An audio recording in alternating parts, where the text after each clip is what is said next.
अगला पूरा दिन हम एफ ब्लॉक पर आराम करते रहे। दोपहर के वक्त हमने सूबेदार रमजान से डी ब्लॉक का रास्ता मालूम कर लिया था, जहां 1 अल्फा हमारा मुंतजिर था। उसने दूर एक पहाड़ी की जानिब इशारा किया और साथ हमें वहां तक जाने के रास्ते के बारे में तफसील से बता दिया। अगली सुबह का इंतजार करने के बजाय हम शाम का खाना खाकर ही डी ब्लॉक का रास्ता नापने लगे। अमेरिकन स्नाइपर का कंपस मेरे पास मौजूद था। यूं भी उसकी घड़ी में भी एक जदीद कंपस फिट था। डी ब्लॉक का फासला वहां से 9-10 किलोमीटर के बकदर था। वो पोस्ट एफ ब्लॉक से ज्यादा ऊंचाई पर वाक़ थी। कंपस की मदद से हम ऊंचे नीचे रस्तों और खुश्क तर नालों को उबूर करते हुए रात 12 बजे के डी ब्लॉक के करीब पहुंच गए थे। संतरी को अपनी पहचान करवाने के थोड़ी देर बाद ही हम 1 अल्फा से मुआनिका कर रहे थे। वो 35-36 साल का खुशशक्ल जवान था। उसका ताल्लुक एक खुफिया एजेंसी से था। उसका रैंक मेजर और नाम औरंगजेब खटक था। वो हमसे बड़े तबाक से मिला। गुज़श्ता दिन की तफसील सुनकर उसने हमें एक बार फिर शाबाश दी और मतलब की बात पर आ गया। कबील खान का ताल्लुक वजीर कौम से है और उसके पास 1500-1600 का लश्कर है। उसका इलाका वादी शवाल में मौजूद गाँव गुलाम खेल है, जहाँ तक अभी आर्मी नहीं पहुंची। ये इंडियन एजेंसी रॉ का खास पुर्जा है। दूसरी एजेंसियां भी उससे काम लेती रहती हैं।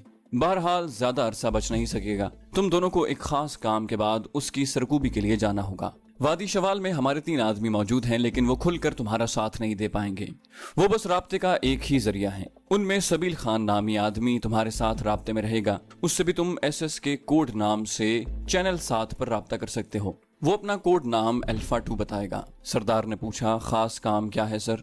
वो बोला, यहाँ एक बुलंद चोटी जखीरा टॉप है, जहाँ दहशतगर्दों के 2 स्नाइपर मौजूद हैं। उनमें से एक का नाम जुलजदीन है और दूसरे को मुर्शिद के नाम से जाना जाता है। तुम्हें यकीनन हैरानी होगी कि ये जुलजदीन नामी आदमी पाक आर्मी की कमांडो बटालियन से भगोड़ा होकर दहशतगर्दों के साथ शामिल हुआ है। यूनिट में किसी ऑफिसर से उसका झगड़ा हुआ और ये बागी होकर दहशतगर्दों के पास चला गया और फिर यहाँ रुपए पैसे की वाफिर दस्तयाबी ने उसे मजीद शह दी। ये दोनों बहुत अच्छे स्नाइपर हैं। हमारे शहीद होने वाले जिस जवान के सर में गोली लगी हो, हमें मालूम हो जाता है कि ये जुलजदीन की फायर की हुई गोली है और छाती में लगने वाली गोली को मुर्शद की हरकत माना जाता है। जंगल टॉप पर दहशतगर्दों के मजबूत मोर्चे बने हुए हैं। हेलीकॉप्टर की शेलिंग भी वहाँ फायदेमंद नहीं हुई। वहाँ सबसे खतरनाक यही 2 आदमी हैं और उन्हें किसी तरह निशाना बनाना है। ये आप दोनों की सवाबदीद पर है। मैंने ताइदी अंदाज में सर हिलाते हुए कहा, वैसे जुलजदीन का नाम मैंने सुना हुआ है। कमांडोज के साथ एक कोर्स के दौरान उसकी गायबाना तारीफ सुनी थी। मेजर औरंगजेब ने इस बात में सर हिलाया, बिल्कुल सही पहुंचे। सरदार ने ख्याल जाहिर किया, अगर हम दोनों जंगल टॉप पर जाकर खुद को दहशतगर्द जाहिर करें तो यकीनन उन्हें आसानी से जहन्नम हासिल कर सकते हैं। वो बोला, नहीं,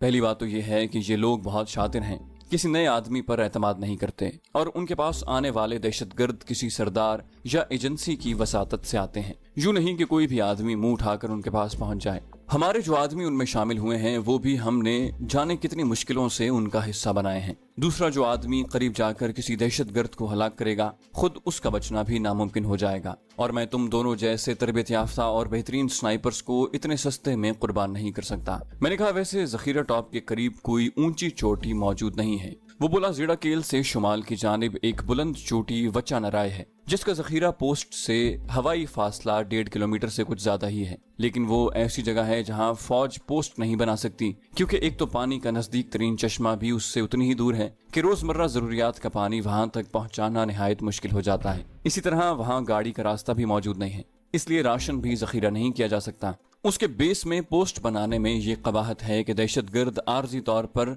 वच्चा नराय की चोटी पर चढ़कर आर्मी को निशाना बना सकते हैं। इस तरह की चंद और मजबूरियां भी हैं। अलबत्ता तुम लोग उस चोटी को आर्जी तौर पर अपने मकसद के लिए इस्तेमाल कर सकते हो और यकीनन उसके लिए तुम्हें हैवी स्नाइपर भी दस्तयाब होगी, क्योंकि उस जगह से जखीरा टॉप ड्रैगन ऑफ की रेंज से बाहर हो जाती है। मैंने हंसते हुए कहा, आज मारा जाने वाला अमेरिकन स्नाइपर हमारे लिए M107 का तोहफा छोड़ गया है। मेजर औरंगजेब के लहजे में हैरानी थी। M107? मैं वजाहत करते हुए बोला, जी ये भी हैवी स्नाइपर ही है। वो बोला, तुम लोगों के पास नजर तो नहीं आ रही? मैं जवाब देते हुए बोला, एक जगह पर छुपा दी है और हो सके तो उसका एमुनिशन मंगवा दें, क्योंकि उसके साथ हमें सिर्फ 27 गोलियां ही मिली हैं। उसने कहा, अच्छा मैं अपने पास लिख लेता हूँ। उसने नोटबुक निकाल कर उस पर बैरेट M107 का नाम लिख लिया और हाँ, ग्लॉक 19 का एमुनिशन भी। मुझे अचानक पिस्तौल याद आ गया, जिसकी चंद गोलियां ही मेरे पास रह गई थी। मेजर औरंगजेब ने फौरन कहा, उसकी 50 गोलियां मेरे पास मौजूद हैं, जाते हुए लेते जाना। शुक्रिया सर, मैंने इत्मीनान भरा सांस लिया। उसने मेरी कलाई पर बंधी घड़ी की तरफ इशारा किया। मेरा ख्याल है ये घड़ी भी तुम्हें अमेरिकन स्नाइपर ही से हाथ लगी है। मैंने इस बात में सर हिलाया, जी सर, अगर आपको पसंद है तो आप रख लें। उसने इंकशाफ करते हुए कहा, मैं जरूर रखता अगर तुम्हें इसकी कीमत मालूम होती और तब तुम मुझे ये पेशकश करते। ये घड़ी पाकिस्तानी करेंसी में कम से कम 1.5 लाख की होगी। मैंने कहा, सर अभी चंद माह पहले जब हम अमेरिका में स्नाइपर कोर्स कर रहे थे उस वक्त इसकी कीमत 3,000 अमेरिकन डॉलर के करीब थी। आपने तो इसकी कीमत आधे से भी घटा दी। मेरी बात सुनकर उसके चेहरे पर खिफत भरे तासुरात नमूदार हुए। माजरत खा हूँ, मैंने मोहतात अंदाजे के मुताबिक कहा था। मैंने कहा, कोई बात नहीं सर, ये लें। मैंने घड़ी कलाई से उतार कर उसकी जाने बढ़ाई। मेरा ख्याल है अपने अल्फाज का पास आप जरूर रखेंगे। उसने हैरानी से पूछा, किन अल्फाज का? मैंने कहा, यही कि अगर मुझे इस घड़ी की कीमत मालूम होती और मैं तब भी आपको तोहफा देना चाहता तो आप जरूर कबूल करते। वो फीकी मुस्कुराहट से बोला, मैंने सोचा शायद तुम नावाकफियत की बिना पर मुझे दे रहे हो। मैंने कहा, नहीं, मैं इसलिए आपको दे रहा हूँ कि आपके हाथ पर ये अपनी पहचान करवा सकेगा। हम जैसे लोग अगर इतनी कीमती घड़ी बांध लें तो देखने वाले उसे नकल ही समझते हैं। वो बोला, शुक्रिया ज़ीशान। इस मर्तबा वो घड़ी मेरे हाथ से लेकर अपनी कलाई पर बांधने लगा। मैंने जेब से अपनी पुरानी घड़ी निकाल कर कलाई पर बांध ली थी। मेजर औरंगजेब ने गुफ्तगू का रुख हमारे मिशन की तरफ मोड़ दिया। अच्छा, हम जखीरा टॉप की बात कर रहे थे। मैंने कहा, सर इतनी दूर से हमें पहचान कैसे होगी कि फुला शख्स जुलजदीन है या मुर्शद है? मैंने काफी देर से जहन में किलबिलाते सवाल को अल्फाज की सूरत में ढाला। उसने असबात में सर हिलाते हुए मेरे सवाल को पसंदीदगी की सनद से नवाजा। अच्छा सवाल है। जखीरा टॉप से हमारी पोस्ट ई ब्लॉक और शाहजहां शहीद पोस्ट पर ज्यादा फायर आता है। मज़कूरा दोनों पोस्टों पर कोई आदमी आड़ लिए बगैर हरकत भी नहीं कर सकता और जखीरा टॉप में इन स्नाइपर्स ही की वजह से इन दोनों पोस्टों पर एक मोर्चे से दूसरे मोर्चे तक की फायरी खंदकें खोदी गई हैं। अब होगा ये। वो हमें अपना मंसूबा बताने लगा। उसकी बात खत्म होते ही हम दोनों ने बेजक जबान होकर कहा, समझ गए सर। उसने इत्मीनान भरे लहजे में कहा, गुड। और फिर मजीद मालूमात हमारे गोश गुजार करने लगा। हम सुबह की नमाज पढ़कर ही सो पाए थे। अगले दिन शाम का खाना खाकर हमें रुखसत करते वक्त मेजर औरंगजेब ने कहा, मैं अगले 10 दिन यहीं हूँ, उसके बाद शायद मैं वाना चला जाऊं, लेकिन किसी न किसी की वसातत से तुम्हें मेरे अहकाम और हिदायत मिलती रहेंगी। ठीक है सर, कहकर हमने उससे अलविदाई मुआनिका किया और वहां से रवाना हो गए। डी ब्लॉक से लगी नराय का जमीनी रास्ता 15-16 किलोमीटर से ज्यादा बन रहा था। हमने वहां से लगी नराय का ही रुख किया था क्योंकि उसके दामन में हमने बैरेट M107 छुपाई हुई थी। उसके बगैर तो वच्चा नराय से जखीरा टॉप पर फायर करना नामुमकिन था। सुबह के 3 बज रहे थे जब हम वहां पहुंचे। वहां रुके बगैर हमने बैरेट M107 ली और वहीं से वच्चा नराय की तरफ बढ़ गए। ड्रैगन ऑफ राइफल भी मैंने वहीं नहीं छोड़ी थी क्योंकि बैरेट M107 से फायर करने के बाद उसको मैंने कहीं छुपा देना था। ये राइफल हमें किसी खास मौके ही पर जरूरत पड़ना थी, वरना ड्रैगन ऑफ की रेंज मेरे लिए काफी थी। वैसे भी उसका वजन ड्रैगन ऑफ से काफी ज्यादा था और इतनी वजनी राइफल को हर वक्त साथ फिराना आसान काम नहीं था, जबकि उसकी जरूरत भी कभी कभी पड़ना थी। तुलुए आफ्ताब तक हम वच्चा नराय के दामन में पहुंच गए थे। एक मुनासिब गार ढूंढकर हमने अपना सामान वहीं रखा। सर्दी इतनी ज्यादा नहीं थी कि हमें आग जलाने की जरूरत पड़ती। यूं भी अप्रैल का महीना खत्म होने को था। बुलंदी पर अलबत्ता अच्छी खासी सर्दी पड़ रही थी। खासकर तेज हवा सर्दी की शिद्दत को बढ़ा देती थी। नवंबर दिसंबर में तो बर्फबारी शुरू हो जाती है। सरदार को आराम करने का कहकर मैं M107 को बैग से निकालकर जोड़ने लगा।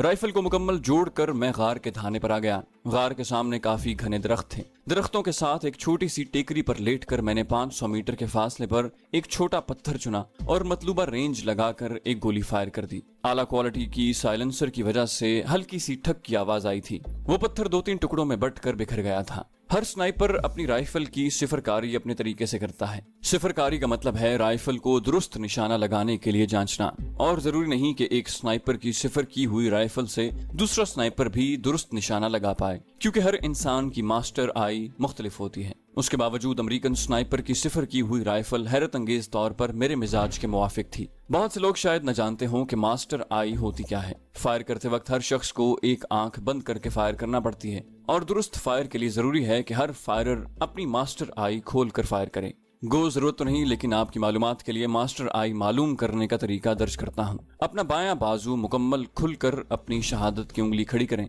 अपनी दोनों आंखें खुली रखते हुए उस उंगली से किसी भी निशाने पर शिस्त लें।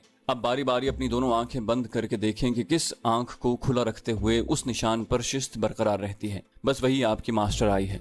एक गोली 1000 मीटर के फासले पर फायर करके मैंने राइफल के सिफर होने का यकीन किया और वापस गार में पलट आया। बैग खोलकर सामान का जायजा लेते हुए मैं बेइख्तियार अपना सर पीटने लगा। उसमें रखी NSV-80 clip on night vision site मेरा मुंह चिढ़ा रही थी। 2-3 दिन पहले जेडाकेल पर अगर ये साइट हम इस्तेमाल करते तो रोशन खान पार्टी के कई बंदों को निशाना बना सकते थे। हालांकि अमेरिकन स्नाइपर से सामान कब्जा करते वक्त मैंने अच्छी तरह NSV-80 clip on night vision site को देखा था, लेकिन जब जरूरत पड़ी उस वक्त ये साइट जहन से निकल गई थी। ये एक बेहतरीन साइट है और स्नाइपर राइफल पर लगाकर उससे रात के अंधेरे में भी फायर किया जा सकता है। बहरहाल जो बेवकूफी होना थी वो तो हो चुकी थी, उस पर मातम करने का कोई फायदा नहीं था। गार के ठंडे फर्श पर पांव पिसार कर मैंने अपने सफरी थैले से चनों के बने हुए ग़िज़ाइयत से भरपूर बिस्किट निकाल कर खाने शुरू कर दिए। बिस्किट खाकर मैंने गार से बाहर जाकर खुश्क लकड़ियां इकट्ठी की और आग जलाकर चाय बनाने लगा। सरदार अपनी मर्जी से दोपहर को 12 बजे उठ गया था। उसके बिस्तर से निकलते ही मैं लेट गया। थकावट से यूं भी आंखें बंद हो रही थीं।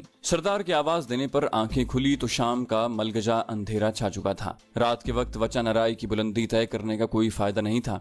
ये काम अगले दिन पर उठाकर हमने वो रात भी उसी गार में गुजारी। सुबह सवेरे हम बिल्कुल ताजा दम थे। चाय पीकर हमने वचा नराई की चढ़ाई पर कदम रख दिया। जखीरा टॉप से उसकी बुलंदी जरा ही कम थी, लेकिन उसकी चढ़ाई निहायत दुश्वार गुजार और खतरनाक थी। मुसलसल ऊपर चढ़ते हुए हमें 2 घंटे लग गए थे। वचा नराई की चोटी ऐसी थी कि वहां रिहाइश नहीं बनाई जा सकती थी। उस जगह हवा भी खासी तेज चल रही थी। एक पथरीली चट्टान से टेक लगाकर हम सस्ताने लगे। जखीरा टॉप वहां से साफ नजर आ रही थी। 2 बैंकर सामने थे और बाकी खुदाई करके पहाड़ी के अंदर बनाए गए थे। मैंने दूरबीन निकाल कर जायजा लिया। एक आदमी उन बंकर्स के ऊपर टहलता हुआ नजर आया। आईकॉम पर मैंने ई ब्लॉक से राब्ता किया। हम बटालियन में पहुंच गए हैं, ओवर। मैंने कोड वर्ड में उन्हें बताया कि हम अपनी जगह पर पहुंच गए हैं। पोस्ट कमांडर ने जवाब दिया, शाबाश, पोस्ट की फिक्र न करो, हम चौकन्ने हैं, ओवर। मैंने कहा ठीक है, वापसी पर दूसरे चैनल पर बात होगी, ओवर एंड ऑल। और मैंने बातचीत खत्म कर दी। मैंने उसे बताया था कि हम वचा नराई की बुलंदी पर तैयार बैठे हैं। मुझे यकीन था कि मेजर औरंगजेब खटक फील्ड टेलीफोन पर उन्हें सारा मंसूबा समझा चुका होगा। मैंने कहा, सरदार तैयार हो जाओ। बैरेट M107 की 2 पाई खोलकर मैंने मुनासिब जगह पर लगाई और राइफल कॉक करके उसके पीछे लेट गया। सरदार ने सबसे पहले तो लेजर रेंज फाइंडर निकालकर फासला नापा, 1710 मीटर, और उसने LRF आंखों से हटाई और विंड मीटर निकालकर हवा की रफ्तार नापने लगा, 15 किलोमीटर फी घंटा। हवा की रफ्तार बताकर वो विंड चार्ट देखने लगा। इस दौरान मैं जखीरा पोस्ट का जाविया देखने लगा। जखीरा पोस्ट हमसे बुलंद थी और फायर करते वक्त बुलंदी, गहराई और मुतवाजी हदफ पर फायर करने के अलग अलग तरीके हैं। जैसे अपनी पोजीशन से नीचे फायर कर रहे हों तो कशिश शकल की वजह से गोली आगे जाएगी, और जब अपनी पोजीशन से ऊपर फायर कर रहे हों तो गोली पहले लगेगी। फायर करते वक्त स्नाइपर को बुलंदी और पस्ती का फर्क निकालना पड़ता है। हकीकत में स्नाइपिंग एक साइंस है, और जब तक एक स्नाइपर राइफल को सही तरीके से इस्तेमाल न कर सके तो कामयाबी के हुसूल में नाकाम रहता है। मैं बमुश्किल मुकम्मल तैयार हो पाया था कि हदफ मुझे नजर आ गया। बैरेट M107 की ताकतवर टेलीस्कोप साइट में मुझे 2 आदमी भागकर बंकर से निकलते दिखाई दिए। एक ने दोनों हाथों में स्नाइपर राइफल उठाई हुई थी। बंकर की छत पर स्नाइपर को 2 पाई पर लगाकर वो उसके पीछे लेट गया, गोया वही मेरा हदफ था। मैंने सरदार को आईकॉम ऑन करने की हिदायत की। उसी वक्त जखीरा पोस्ट पर लेटे स्नाइपर ने गोली फायर की और फिर मुक्का ऐसे लहराया जैसे उसने कामयाब फायर कर दिया हो। उसके साथ ही वो घुटनों के बल बैठकर दूरबीन में ई ब्लॉक का जायजा लेने लगा। मैंने आहिस्ता से दोहराया 3 और 1 सेकंड इंतजार करके ट्रिगर दबा दिया, जबकि सरदार ने वही हिंद से आईकॉम पर दोहराते हुए एक के बाद फायर कहा। उसके साथ ही ई ब्लॉक की तरफ से 12.7 mm का ब्रस्ट चलाया गया। मज़कूरा स्नाइपर के सर के बाएं जाने मेरी गोली खाकर पुश्त के बल गिरा था। जखीरा टॉप वचा नराय से शुमाल की समत में वाक़ थी, जबकि ई ब्लॉक जखीरा टॉप से मगरिब की जानिब था। मज़कूरा स्नाइपर का रुख ई ब्लॉक की तरफ होने की वजह से उसकी बाएं जानिब मेरी तरफ थी। ई ब्लॉक से 12.7 का फायर करवाने का यही मकसद था कि दहशतगर्दों का ध्यान वचा नराय की तरफ न आए और वो अपने स्नाइपर की हलाकत की वजह 12.7 का फायर ही समझें। ये अलहदा बात के जरा सा गौर करने पर वो हकीकत की तह तक पहुंच सकते थे। सरदार खुशी से चहका, राजा साहब, तुम्हारे फायर की तारीफ करनी बनती है। मैंने शुक्रिया कहकर टेलीस्कोप के अदसे से आंख हटा ली। वो अपने साथी की लाश लेकर नीचे उतर गए थे। सरदार से आईकॉम लेकर मैं ई ब्लॉक को पुकारने लगा, control for E block, over. E block for control, हमारा एक आदमी स्नाइपर की गोली से शहीद हो गया है, ओवर। मैंने कहा, हमें तो 12.7 mm की फायर की आवाज सुनाई दी थी, ओवर।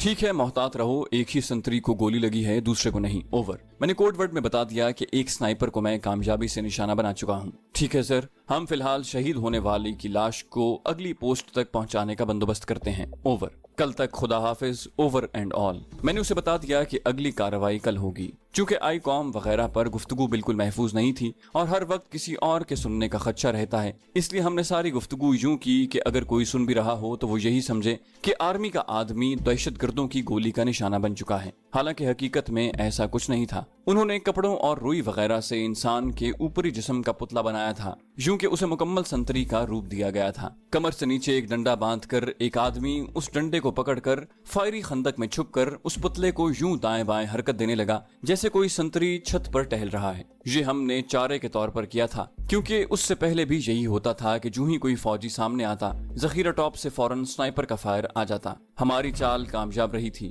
فوجی کو چھت پر ٹہلتے دیکھ کر ذوالجدین یا مرشد دونوں میں سے کوئی ایک فوراً اسے شکار کرنے کو بھاگا۔ یوں مجھے آسانی سے پتہ چل گیا کہ وہاں پر کوئی سنائپر ہے، اس کے علاوہ اتنی دور سے کسی کی پہچان مشکل تھی۔ ہم اپنا سامان سمیٹ کر بلندی سے تھوڑا نیچے اترے۔ درختوں کے جھنڈ کے درمیان ہم رات گزارنے کی جگہ بنانے لگے۔ گو اترے تو ہم جنوب کی طرف سے تھے، لیکن رات گزارنے کی مناسب جگہ ہم شمال کی جانب سے ملی تھی۔ جگہ بنا کر میں آئی کام سے چھیڑخانی کرنے لگا۔ مختلف چینل تبدیل کر کے میں دشمن کی بات سننے کی کوشش کرنے لگا۔ ایک چینل پر روشن خان کی مدھم آواز سنائی دی، لیکن وہ جس آدمی سے بات کر رہا تھا اس کی آواز نہیں آ رہی تھی۔ روزمرہ کی چند باتیں کرنے کے بعد اس کی آواز بھی غائب ہو گئی۔ ایک دو چینلز پر کوئی عام آدمی ایک دوسرے سے گفتگو کرتے نظر آئے۔ چونکہ موبائل فون اس علاقے میں کام نہیں کرتا، اس لیے عام لوگ بھی آئی کام کو رابطے کے ذریعے کے طور پر کام میں لاتے ہیں۔ گو اس کی رینج اتنی زیادہ نہیں ہوتی، لیکن چند کلومیٹر کے فاصلے پر بات ہو جانا بھی غنیمت ہوتا ہے کہ پہاڑی علاقے میں تو چند کلومیٹر کا فاصلہ طے کرنا بھی مشکل ہو جاتا ہے۔ میں زیادہ دیر اس شغل کو جاری نہ رکھ سکا، یوں بھی خامخواہ آئی کام کی بیٹری کو استعمال کرنا مناسب نہیں تھا۔ رات کو ہم نے آگ جلائے رکھی۔ اگلے دن 11:30 بجے کے قریب ہم دوبارہ بلندی کے سفر پر روانہ ہوئے۔ واپسی کے لیے ہم نے وہی راستہ استعمال کیا جس سے نیچے اترے تھے۔ اپنی جگہ پر ہم پہنچنے ہی والے تھے کہ شوں کی آواز کے ساتھ ایک گولی میرے کافی قریب سے گزر گئی، ہمارے عقب میں موجود چٹان سے ٹکرائی۔ میں نے لیٹنے میں دیر نہیں لگائی تھی۔ گولی کے پتھر سے ٹکرانے کی آواز سردار بھی سن چکا تھا، وہ بھی فوراً زمین بوس ہو گیا۔ سردار اطمینان بھرا سانس لیتے ہوئے بولا، بال بال بچے ہیں راجا صاحب۔ میں نے کہا، یقیناً زیادہ فاصلے کی وجہ سے نشانہ خطا ہوا ہے۔ سردار نے نفی میں سر ہلایا، نہیں، وہ بے وقوف بے صبری کا مظاہرہ کر گیا ہے۔ اگر وہ ہمارے رکنے کا انتظار کر لیتا تو شاید کامیاب ہو جاتا۔ رینگ کر پتھر کی آڑ لیتے ہوئے میں نے بیرٹ M107 کی ٹیلیسکوپ سائٹ کے ڈسٹ کور اتارے اور ذخیرہ ٹاپ کا جائزہ لینے لگا۔ یقیناً اپنے ساتھی کے سر کی بائیں جانب لگی ہوئی گولی کی وجہ سے انہیں معلوم ہو گیا تھا کہ ان پر کس جانب سے فائر کیا گیا ہے۔ ہم بے خبری میں مار کھا گئے ہوتے، لیکن فاصلے کے زیادہ ہونے اور ہمیں حرکت کے دوران نشانہ بنانے کی بے وقوفی کی وجہ سے وہ کامیاب نہیں ہو پایا تھا، کیونکہ حرکتی ہدف کو نشانہ بنانا ناممکن نہیں تو بہت مشکل ضرور ہوتا ہے۔ سورج قریباً ہماری پشت پر چمک رہا تھا، ہوا بالکل تھمی ہوئی تھی۔ جلد ہی مجھے ٹیلیسکوپ سائٹ کے شیشے کی چمک دکھائی دے گئی تھی۔ مخالف سنائپر قریباً چھت سے چمٹا ہوا تھا، لیکن اس کی ٹیلیسکوپ سائٹ کا شیشہ اپنی چمک کی وجہ سے واضح نظر آ رہا تھا۔ اسی وقت ایک اور گولی ہمارے سامنے پتھر کی جڑ میں لگی۔ میری رائفل کی ٹیلیسکوپ سائٹ پر ابھی تک گزشتہ کل والی ایلیویشن اور ڈیفلیکشن لگی ہوئی تھی۔ کل چونکہ کافی ہوا چل رہی تھی، اس لیے میں نے ڈیفلیکشن نوب کو ونڈ چارٹ کی ریڈنگ کے مطابق گھما دیا تھا۔ آج ہوا ساکن تھی۔ میں نے فوراً ڈیفلیکشن نوب کو گھما کر 0 ریڈنگ پر لگایا اور دشمن کی ٹیلیسکوپ سائٹ کے عدسے پر شست باندھ لی، کیونکہ ٹیلیسکوپ کی آئی گلاس پر لازماً سنائپر کی آنکھ نے ہونا تھا۔ سانس روکتے ہوئے میں نے ٹریگر دبایا۔ سردار نے آنکھوں سے دوربین لگائی ہوئی تھی۔ گولی کے ٹھک ہوتے ہی اس نے کہا، لیں جی راجا صاحب، مشن مکمل۔ دوسرا سنائپر بھی جان سے گیا۔ اس غریب کو پتا ہوتا کہ اسرائیل ثانی کا شاگرد اسرائیل ثالث مقابلے میں ہے تو یقیناً ٹکر نہ لیتا۔ میری اس کی بات پر ہنسی چھوٹ گئی۔ وہ بولا، میں صحیح کہہ رہا ہوں یار، ٹیلیسکوپ سائٹ کے عدسے سے گولی گزارنا شاید استاد عمر دراز کے لیے بھی ممکن نہ ہو۔ میں نے فوراً نفی میں سر ہلایا، نہیں بھائی، استاد جی کا فائر مجھ سے کئی گنا بہتر ہے۔ وہ بولا، چلو ای بلاک کو خوشخبری سنا دیں۔ اس نے آئی کام آن کیا اور مطلوبہ چینل کے لیے بٹن دبایا۔ ابھی تک وہ مطلوبہ چینل تک نہیں پہنچا تھا کہ ایک چینل پر روشن خان کی منحوس آواز سنائی دینے لگی۔ اس کی صاف اور واضح آواز سنتے ہی میں نے فوراً کہا، سردار ٹھہرو، اس کی بات سننے دو، ای بلاک کو بعد میں اطلاع دی جا سکتی ہے۔ وہ بٹن دبا چکا تھا۔ میری بات پر دوبارہ روشن خان والا چینل لگا دیا۔ روشن خان کی آواز آئی، آج کسی کی غلطی معاف نہیں ہوگی، اس لیے احتیاط سے کام لینا۔ وہ دونوں دن کی روشنی میں کہیں حرکت نہیں کر سکتے۔ باقی آوازیں آئیں، ہم تیار ہیں کمانڈر۔ ہم بھی۔ مختلف آدمی وقفے وقفے سے اپنے تیار ہونے کا اعلان کرتے گئے۔ میں نے دھڑکتے دل کے ساتھ سردار کی طرف دیکھا. سردار, تم نے وہی سنا جو میں نے سنا. میری بات کا جواب دیے بغیر اس نے دوربین آنکھوں سے لگائی اور وچنارائے کے دامن میں پھیلے درختوں کی طرف غور سے دیکھنے لگا. آواز آئی, اب ہوشیاری سے اوپر کی طرف بڑھو اور خود کو حد الوسع چھپا کر رکھو. ان دونوں میں سے کم ایک ایسا ضرور ہے جس کا نشانہ بے داغ ہے. ابھی مجھے ذخیرہ ٹاپ سے خبر ملی ہے کہ مرشد کو آنکھ میں گولی لگی ہے. دوربین سے آنکھیں ہٹاتے ہوئے سردار نے سنجیدگی سے پوچھا, راجا صاحب, مرنے سے پہلے کون سی دعا پڑھی جاتی ہے؟ میں نے سر کھجاتے ہوئے جواب دیا, مسلمان تو کلمہ شہادت پڑھتے ہیں. وہ بولا, تو پڑھ لو بھائی, رات کے اندھیرے میں تو نکل گئے تھے, اب وہ یقیناً نہیں چھوڑیں گے. میں نے کہا, اتنی بھی کیا جلدی ہے, پہلے انہیں تو یاد کرا لیں کلمہ شہادت. میں اتنی آسانی سے ہار ماننے کے لیے تیار نہیں تھا. میں نے پوچھا, یہ بتاؤ تمہارے پاس کتنی گولیاں ہیں؟ وہ بولا, کلیشنکوف کی 3 میگزین ہیں, بھری ہوئی ہیں, اور 30 بور کی بھی شاید 30 گولیاں موجود ہوں گی. وہ بولا, کافی ہیں. ڈریگن آف کے بھی قریباً 90 راؤنڈ موجود تھے. 30 گولیاں بیرٹ M107 کی ہیں. گلاک کی بھی 60 سے زیادہ گولیاں موجود ہیں. ان کی تعداد بھی دیکھو, سردار نے پریشانی بھری لہجے میں کہا. میں نے کہا, وہ گہرائی میں بھی تو ہیں. تم یوں کرو کہ ڈریگن آف ساتھ لے جاؤ اور عقبی جانب مورچہ لگاؤ. میں یہی جگہ سنبھالتا ہوں. آئی کام پر چینل 5 پر بات ہوگی, اور یاد رہے, ایک گولی ضائع نہ جائے. یس باس, زندہ دل پٹھان مزاحیہ انداز میں کہتے ہوئے کھڑا ہو گیا. سردار خان ان آدمیوں میں سے تھا جن کے دل میں مرنے کا بس اتنا ہی خوف ہوتا ہے جتنا کسی کے دل میں کانٹا چبھنے کا. میں نے ٹیلیسکوپ سائٹ پر لگی ایلیویشن میں مناسب تبدیلی کی اور گہرائی میں دیکھنے لگا تھا. جلد ہی درختوں کے ایک جھنڈ سے نکل کر 2 آدمی دبے قدموں اوپر کی جانب بڑھتے نظر آئے. وہ چونکہ سامنے کی طرف بڑھتے آ رہے تھے, اس لیے مجھے حرکتی ہدف کے لیے لی جانے والی لیڈ لینے کی ضرورت نہیں پڑی تھی. ٹریگر دباتے ہی ٹھک کی آواز کے ساتھ دائیں جانب والا آدمی اچھل کر پیچھے گرا. بیرٹ کی طاقتور گولی نے اسے کسی طاقتور آدمی کے دھکے کی طرح پیچھے اچھال دیا تھا. اس کا ساتھی ایک لمحے کے لیے حیران رہ گیا تھا.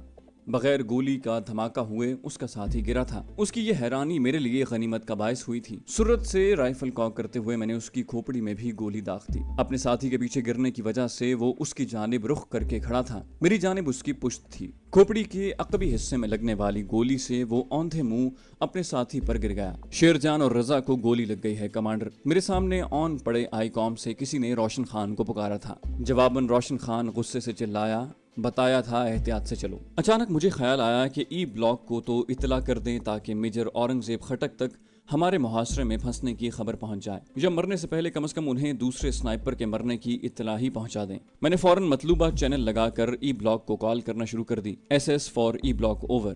فوراً جواب آیا, E block send your message over. میں نے کہا, الفا کو بتا دو کہ ذخیرے پر موجود دوسرا سنائپر بھی جہنم واصل کر دیا گیا ہے, لیکن اس کے ساتھ ہم خود دہشت گردوں کے گھیرے میں آ گئے ہیں. وچنارائے کو 50-60 آدمیوں نے گھیرے میں لیا ہوا ہے. اوور.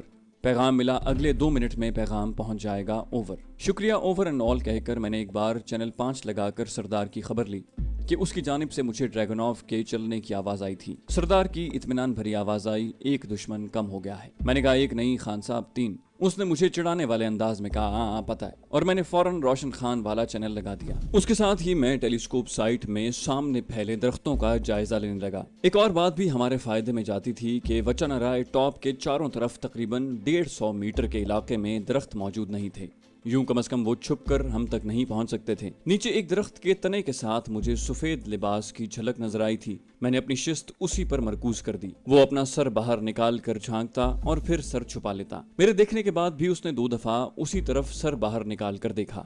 تیسری بار بھی اس نے سر باہر نکالا, لیکن بیرٹ کی ظالم گولی نے اسے سر واپس لے جانے کا موقع نہ دیا. اسی وقت 2-3 کلیشنکوفیں مسلسل گرجنے لگیں, لیکن ابھی تک میں کلیشنکوف کی رینج سے دور تھا. روشن خان سیٹ پر اپنے آدمیوں کو فائر نہ کرنے کا حکم دے رہا تھا. میں نے اسے غصہ دلانے کے لیے پکارا, روشن خان کیا حال ہے؟ فوراً اس کا جواب موصول ہوا, کون؟ میں نے کہا, روشن خان, میں تمہیں لکھ کر دیتا ہوں کہ میں تیری دونوں آنکھوں کے درمیان گولی ماروں گا. بس کوشش یہ کرنا کہ زنانیوں کی طرح سب سے پیچھے نہ چھپے رہنا. وہ بولا, تمہارے لیے بہتر یہی ہے کہ خود کو ہمارے حوالے کر دو, ورنہ اس وقت تمہیں 50 آدمیوں نے گھیرے میں لیا ہوا ہے. میں نے اسے سلگانے کی کامیاب کوشش کی. ان میں مرنے والے 4 شامل ہیں, یا وہ کم کر کے بتا رہے ہو؟ وہ گالیاں بکنے لگا کہ تو یہ وہ. اس کی لغویات ختم ہوتے ہی میں نے کہا, روشن خان, تمہارے پاس تھوڑا وقت موجود ہے, بہتر ہوگا کہ اپنی وصیت لکھ لے. کم از کم اپنی ہونے والی بیوہ کو ہی وصیت کرتا جا کہ وہ تیرے بعد کس سے شادی کرے. اس کی بکواس ایک بار پھر شروع ہو گئی. تو دیکھ میں تیرے ساتھ کیا کرتا ہوں. اور یہی میں چاہتا تھا کہ اسے اتنا غصہ دلا دوں کہ وہ کچھ بہتر سوچنے کے قابل نہ رہے. درختوں کی آڑ لے کر تیزی سے اوپر چڑھو. 2 آدمی کتنوں کو روکیں گے؟ उसने फौरन अपने आदमियों को हुक्म दिया। कमांडर का हुक्म मिलते ही उनकी हरकत में तेजी आ गई थी। उसके साथ ही मुझे और सरदार को भी गोली चलाने के ज्यादा मौके मिलने लगे थे। मैंने मजीद 5 बार ट्रिगर दबाया और मेरी एक गोली भी जाया नहीं गई थी। सरदार की जानिब से मुझे 6-7 फायर सुनाई दिए थे। उस जानिब पेशकदमी में कमी आते देखकर मैंने बैरेट उठाई और झुके झुके अंदाज में उस जगह से 15-20 गज मगरिब की जानिब लेट गया। वहां से मुझे पत्थर के पीछे छुपा सरदार भी नजर आ रहा था। अचानक एक साथ कई क्लैशनकोफें गरजने लगी। साथ वो तेज फायर करके हमें मरूब करना चाह रहे थे। आई कॉम के बगैर मैंने सरदार से कहा, सरदार मशरिक की जानिब को भी संभालो। सरदार ठीक है कहकर झुके झुके अंदाज में वहां से दूर हटने लगा। 2 मिनट बाद मेरे कानों में उसकी आवाज पड़ी। वो वचन अराय की बुलंद तरीन जगह से मुझे आवाज दे रहा था, राजे यहाँ आ जाओ। मैंने कहा, यार वहाँ हम बहुत खुले में हो जाएंगे। वो बोला, तुम आओ तो सही।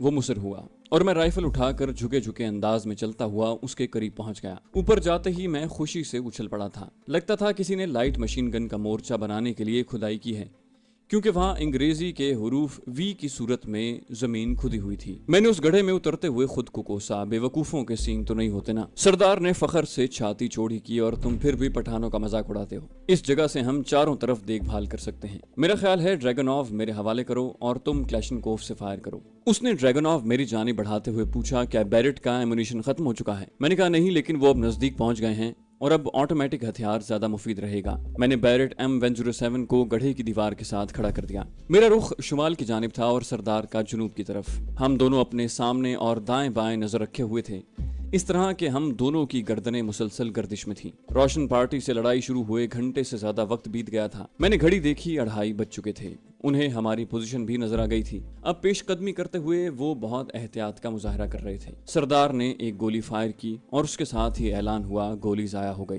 दरख्तों के झुंड से निकलकर एक आदमी ने दौड़कर अगले झुंड के करीब आना चाहा। ट्रिगर दबाते ही मैंने कहा, गोली जाया नहीं हुई। अच्छा ये लो। उसने मुसलसल 3 गोलियां फायर करते हुए कहा, तीनों ही जाया गई। मैंने कहा, खान साहब एक एक करके जाया करो। 3-3 गोलियां जाया करने का वक्त अभी तक दूर पड़ा है। ये कहते हुए मैं आई कॉम का चैनल तब्दील करने लगा कि काफी देर से कोई आवाज नहीं आ रही थी। जल्द ही रोशन खान की मनहूस आवाज मेरे कानों में पड़ी, जो ही दरख्तों की आखिरी लाइन तक तमाम आदमी पहुंचते हैं, मुझे इत्तला दो। एक भारी आवाज ने अपनी कामयाबी की इत्तला दी। हम मशरिकी जानिब से दरख्तों की आखिरी हद तक पहुंच गए हैं। एक दूसरी आवाज उभरी, हम मगरिब की जानिब से भी बस पहुंचने ही वाले हैं। रोशन खान ने पूछा, बर्मन खान तुम्हारे आदमी कितनी दूर हैं? बर्मन खान ने जवाब दिया, हम दरख्तों की लाइन से 100 गज दूर होंगे।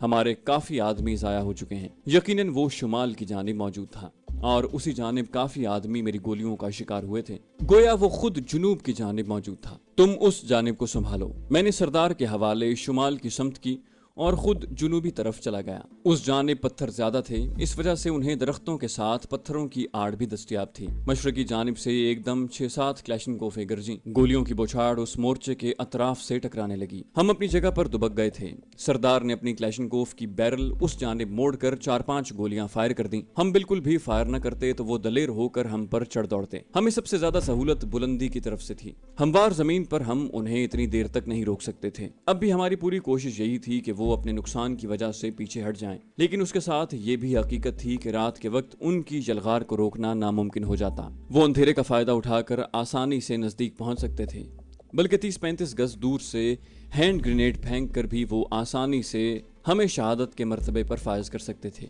फायर के थमते ही मैंने एकदम सामने देखा। 2 आदमी दौड़कर एक पत्थर की आड़ से निकलकर दूसरे पत्थर की जानिब बढ़ रहे थे। उनमें सिर्फ एक ही कामयाब हो पाया था।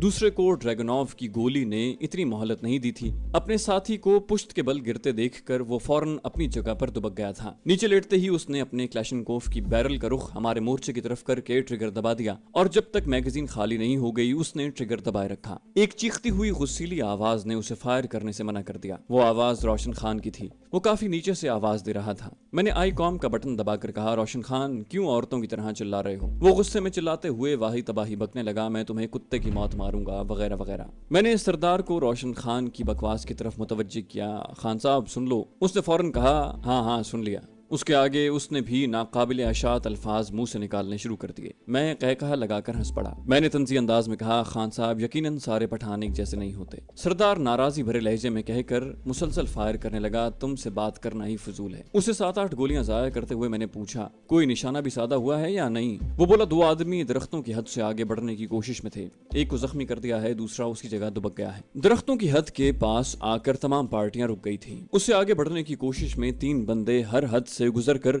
अपने मालिक के हुजूर पहुंच गए। उसके बाद वो वहीं से इक्का दुक्का फायर करने लगे। कभी कभी वो एकदम तेज फायर खोल देते और उससे फायदा उठाकर कोई ना कोई चंद कदम आगे आ जाता। इसी तरह के तूफानी फायर में एक पत्थर उड़ता हुआ सरदार के सर से टकराया और उसका खून बहने लगा। मैंने फौरन अपना मफलर उसके जख्म पर कसकर लपेट दिया। वक्त आगे सरकता जा रहा था। घड़ी पर निगाह दौड़ाने पर हिंसे 5 बजने का ऐलान करते नजर आए। मैंने कहा 5 बज चुके हैं और 6:30 सूरज गुरूब होता है। यकीनन उसके बाद हम उनके हाथ में होंगे। सरदार अज़म से बोला, वो मुझे जिंदा तो नहीं पकड़ सकते। मैंने अफसुर्दगी से कहा, तो क्या बाद में भी तो उन्होंने हलाकी करना होगा? वो बोला, हाँ, लेकिन जिंदा उनके हाथ लगने का मतलब मरने से पहले दर्दनाक अजियतें झेलना है। मैंने तायदी अंदाज में कहा, सही। वो बोला, यार राजा, मैं मरने से पहले एक एतराफ करना चाहता हूँ। मैंने मज़ाहिया अंदाज में कहा, यही ना कि तुम मरना नहीं चाहते? वो बोला, नहीं, मैं ये कहना चाहता हूँ कि मुझे ली जोना चनारे से ज्यादा प्यारी लगती थी। उसने अपनी जिंदगी का गोया अहम राज मुनकशिफ किया। मैंने फीके लहजे में कहा, अब ये बात बताने का क्या फायदा?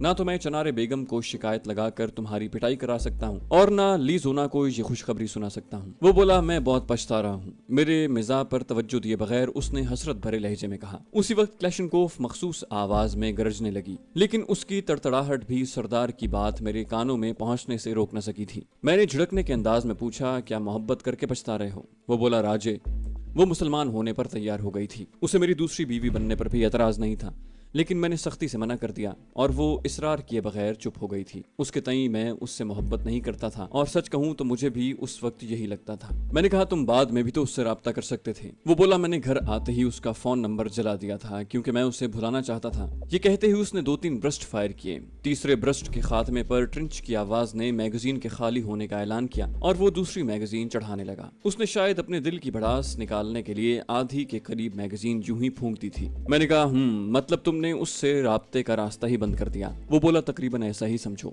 मैंने पूछा, तकरीबन का क्या मतलब? वो बोला, उसने जो पता बताया था वो मुझे याद है। अमेरिका से वापसी के 2 माह बाद मैं उसके पास जाने के लिए तैयार था, लेकिन अफसोस के गुर्बत ने उसकी इजाजत न दी। मैंने कहा, यानी तुम्हारे पास जापान जाने का किराया नहीं था? सरदार ने एतराफ करते हुए कहा, हाँ ना। मैंने कहा, तो मुझसे मांग लेते। उसने गमज़दा हंसी से कहा, क्या कहता कि मुझे अपनी महबूबा के पास जाने का जापान का किराया दो। मैंने कहा, दोस्त से मदद मांगते वक्त अपना मसला नहीं बताया जाता। उस हालत में भी मैं उसे मतून किए बना नहीं रह सका था। वो बोला, अब इस वक्त तो मेरे पछतावों में इजाफा न करो।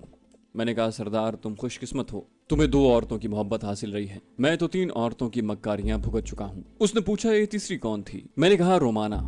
तुम्हें अगर वो कश्मीरी चरवाहन याद हो तो? मैंने भी अपना सर नीचे करते हुए जवाब दिया। कुछ कहने से पहले उसने क्लैशनकोफ की बैरल दुश्मन की जानिब करके एक लंबा ब्रस्ट फायर किया और उसके साथ ही बैरल को नीम दायरे में घुमा दिया। मैंने भी ड्रैगनऑफ की नाल बाहर करके 6-7 मरतबा मुसलसल ट्रिगर दबा दिया। हम नहीं चाहते थे कि तेज फायरिंग की आड़ में वो हमारे करीब पहुंच जाएं, लेकिन इस तरह हम उन्हें ज्यादा देर नहीं रोक सकते थे। हमारे पास एमुनिशन भी ज्यादा नहीं था, खासकर ऐसी हालत में क्लैशनकोफ जैसे ऑटोमेटिक हथियार की जरूरत पड़ती है। अचानक मेरे कानों में एक मखसूस गन के फायर की आवाज आई। मेरे दिल की धड़कन एकदम तेज हो गई। सरदार, इनके पास LMG कहां से आ गई? सरदार ने मुंह बनाया, इस इलाके में रॉकेट लॉन्चर 12.7 mm और मार्टर तक दस्तयाब हैं। तुम LMG का रोना रो रहे हो। उसी वक्त कई क्लैशनकोफें एकदम गरजने लगी। मुझे महसूस हुआ गोलियों का रुख किसी और जानिब है। हम दोनों एकदम सर उठाकर देखने लगे। सरदार बोला, राजे, गलती हो गई, मुझे ली जोना वाला राज नहीं खोलना चाहिए था। सरदार की आवाज में जिंदगी की रौनक नजर आ रही थी। मैंने पूछा, क्या हो गया? उसके कुछ कहने से पहले मुझे शुमाल की जानिब वच्चा नराय के दामन में 5-6 डबल केबिन टोयोटा नजर आई। चाको चौबंद फौजी दस्ता हमारी मदद को पहुंच गया था। वो QRF क्विक रिएक्शन फोर्स थी। अब ये भागेंगे सरदार। मैं जल्दी से अपनी जगह पर हो गया। वो QRF के जवानों से फायर का तबादला कर रहे थे। गो उन्हें बुलंदी का फायदा हासिल था, लेकिन उसके साथ ये मसला भी था कि उनके अकब में भी पाक आर्मी के जवान मौजूद थे और कोई भी आदमी एक तरफ से आड़ हासिल कर सकता,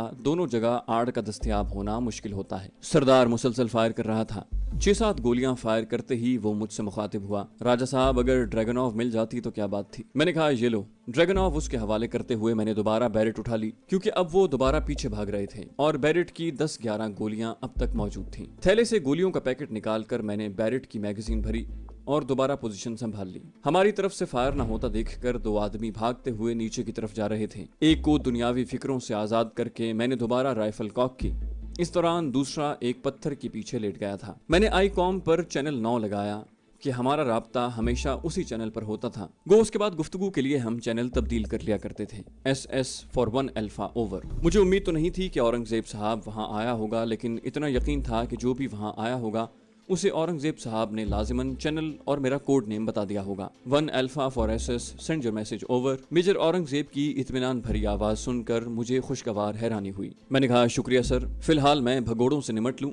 ओवर एंड ऑल। मैंने उसे अपनी खैरियत पहुंचानी थी, इसलिए लंबी बात करने से गुरेज किया। मैंने सरदार को कहा, सरदार अपने आई कॉम पर चैनल 9 लगा दो, मैं जरा रोशन खान स्टेशन पर कोई बात सुन लूं। उसने मजाहिया अंदाज में कहा, रॉजर बॉस। मैंने फौरन चैनल तब्दील करके आई कॉम नीचे रखा और राइफल संभाल ली। एक आदमी दरख्त की आड़ में बैठे हुए शुमाल की जानिब फायर कर रहा था, क्योंकि उस जानिब से QRF के जवान पेशकदमी कर रहे थे। फायर करते हुए उसका दायां कंधा दरख्त की आड़ से बाहर था। मैंने फौरन उसके कंधे पर शिस्त साधी। अगले ही लम्हे क्लैशनकोफ उसके हाथ से गिरी और वो अपने कंधे को थामते हुए दोहरा हो गया। उस हालत में उसका सर आड़ से बाहर आया और मैंने दूसरी गोली फायर करते हुए उसे दुनियावी तकालीफ से छुटकारा दे दिया। अंधों की तरह मत भागो, आड़ लेकर फायर का जवाब देते हुए नीचे उतरो। रोशन खान की चिंगाड़ती हुई आवाज आई कॉम से बरामद हुई। मेरे पास उसे छेड़ने का वक्त मौजूद नहीं था, क्योंकि मैं चाहता था उसके ज्यादा से ज्यादा आदमी हलाक कर सकूं। मेरी हदफ की तलाश में भटकती नजरों को पत्थर की आड़ में लेटे एक शख्स का पांव नजर आया। वो जालिम 2 पत्थरों के दरमियान लेटा हुआ था। निस्बतन बड़ा पत्थर गहराई की जानिब था। मेरी तरफ मौजूद पत्थर की आड़ में लेटने की वजह से वो छुप गया था। मैंने फौरन उसके पांवों पर शिस्त बांधी। ट्रिगर दबाते ही मैंने उसे तड़प कर सीधा होते देखा। यकीनन उसका आधा पांव कुर्बान हो चुका था। 300 गज के फासले पर बैरेट M107 की गोली जितनी तबाही मचा सकती है, उसका अंदाजा एक तरबियत याफ्ता स्नाइपर ही कर सकता है। मेरे राइफल को दोबारा कॉक करने से पहले वो उसी पत्थर के पीछे दुबक गया था, लेकिन अब वो वहां से हरकत नहीं कर सकता था। मैं भी इंतजार में था कि वो कहीं खिसके और मैं उसके मरने वाले साथियों के पास पहुंचाऊं। आई कॉम से उभरने वाली आवाज ने मुझे खुशी से उछलने पर मजबूर कर दिया। नासिर खान, कमांडर रोशन खान के पांव में गोली लगी है, उसके पांव पर पगड़ी लपेट कर उसे नीचे पहुंचाओ। नासिर खान ने फौरन हुक्म दिया। यकीनन रोशन खान के बाद वही कमांडर था। रोशन खान, मैंने कहा था ना कि मैं तुम्हें नहीं छोड़ूंगा। मैंने फौरन आई कॉम उठाकर रोशन खान को पुकारा। रोशन खान की आवाज में शामिल तकलीफ और गुस्सा मुझे ये बावर करवाने के लिए काफी था कि वो कितनी अजियत से गुजर रहा है। वो बोला, तुम जैसे कुत्ते मेरा कुछ नहीं बिगाड़ सकते। मैंने कहा, रोशन खान, तुम अपने बदन के जिस हिस्से को हरकत दोगे वो उज़्व तुम्हारे बदन का हिस्सा नहीं रहेगा। अगर शक है तो अपना एक हाथ पत्थर की आड़ से निकाल कर दिखाओ। ये बात करते हुए भी मैंने अपनी शिस्त उस पत्थर पर बरकरार रखी हुई थी। उसी वक्त एक आदमी झुके झुके अंदाज में उस पत्थर के करीब पहुंचा। यकीनन वो रोशन खान की मदद के लिए आया था। उसकी बदकिस्मती कि मेरी सारी तवज्जो उस पत्थर पर ही मरकूज थी। वो बमुश्किल पत्थर की आड़ से निकलकर रोशन खान तक पहुंच सका था कि मैंने ट्रिगर प्रेस कर दिया और 300 गज के फासले पर बैरेट M107 की गोली जाया जाने का मतलब कि मैं फायर के अबजद से भी वाकिफ नहीं हूँ। वो रोशन खान के ऊपर ही गिरा था। राइफल कॉक करके मैंने आई कॉम उठा लिया। रोशन खान, अब तो यकीन आ गया होगा।